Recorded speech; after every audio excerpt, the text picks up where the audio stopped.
எல்லாருக்கும் வணக்கம். என் பேரு திரு கே இளையராஜா. சபாமேடு கிராமம், நாமக்கல் மாவட்டத்திலிருந்து நான் விவசாயி. எங்களுக்கு நாமக்கல் மாவட்டம் தமிழ்நாடு வேளாண்மை அறிவியல் நிலையத்திலிருந்து 20 அசில் கோழி கொடுத்தாங்க, கோழி குஞ்சு கொடுத்தாங்க. கோழி குஞ்சு கொடுத்தது மட்டும் இல்லாம எப்படி முறையா வளர்க்கறது. எல்லாருக்கும் வணக்கம். என் பேரு இளையராஜா, திரு கே இளையராஜா. நாம சபாமேடு கிராமம், நாமக்கல் மாவட்டம். நாங்கள் ஒரு விவசாயம் குடும்பத்தை சேர்ந்தவங்க. நாங்கள் நாமக்கல் வேளாண்மை அறிவியல் நிலையத்திலிருந்து எங்களுக்கு 20 அசின் கோழி குஞ்சு கொடுத்தாங்க.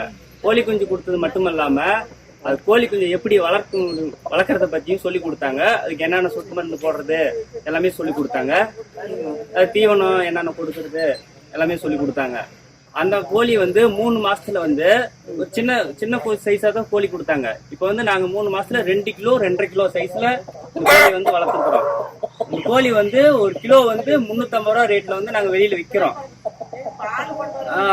அது இல்லாத வீட்டு தேவைக்கும் நாங்க இந்த கோழியை யூஸ் பண்ணிக்கிறோம். இப்ப ஒரு கோழி 1 கிலோ மட்டும் 2 கிலோ இருந்தால ஒரு கோழி 700 ரூபா ஒரு கோழிக்கு போயிட்டு இருக்கு. அப்படிங்கிறப்ப எங்களுக்கு ஒரு வாரத்துல ஒரு 5 கோழி வித்தாலும் 3500 ரூபாய் எங்களுக்கு லாபம். எங்களுக்கு வீட்டு தேவைக்கு யூஸ் பண்ணிக்கிறோம். பிளஸ் 5500 ரூபாய்க்கு கோழி வித்துக்கிறோம். நாங்க எப்படி வளர்க்கறத பத்தி எதனாச்சும் எந்த சந்தேகமா இருந்தாலும் நாமக்கல் வேளாண்மை அறிவியல் நிலையத்துல நாங்க கேட்டு தெரிஞ்சுக்கிறோம். அவங்க போன் பண்ணி கேட்டாலும் சொல்றாங்க இப்படிதான் வளர்க்கணும், உங்களுக்கு என்ன தேவைன்னா எங்ககிட்ட கேளுங்க, நாங்க உங்களுக்கு சப்போர்ட் பண்றோம் அப்படிலாம் சொல்றாங்க. இன்னும் கோழி நாங்க இன்னும் வளர்த்து நிறைய அதிகமாகணும் தான் எங்களோட எய்மு. இப்ப 20 கோழி தான் கொடுத்தாங்க. இது ஒரு பண்ணையாக்கி பெரிய லெவல்ல எங்களால முடிஞ்ச அளவுல ஒரு பண்ணையாக்கி வித்தா எங்களுக்கு லாபம் பார்க்கலான்ட்டு நாங்க ஒரு இது அடிஷனல் பிசினஸாவும் நாங்க யூஸ் பண்ணிக்கிறோம்.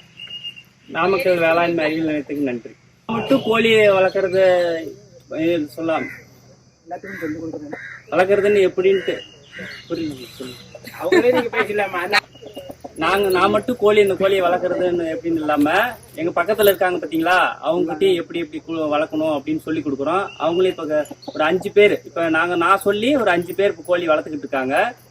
இப்ப அவங்களே இப்ப நான் மீட்டிங்க்கு நான் சொல்றதுனால அவங்க 5 பேர் வர்றாங்க. இப்ப நாமக்கல் நான் மந்த்லி மீட்டிங் போட்டாங்கன்னா அவங்க இன்ஃபார்ம் பண்ணிடுவாங்க எங்களுக்கு, இந்த மாதிரி மீட்டிங் நடக்குது வாங்க அப்படின்னு சொல்லிடுவாங்க. அவங்க சொன்னால அவங்களுக்கு கூட வர்றாங்க, கோழி வளர்க்கறத பத்தி எப்படின்னு அவங்களும் தெரிஞ்சுக்கிறோம். நாமக்கல் வேளாண்மை அறிவியல் நிலையத்துக்கு நன்றி, வணக்கம். நன்றிப்பா இளையராஜா.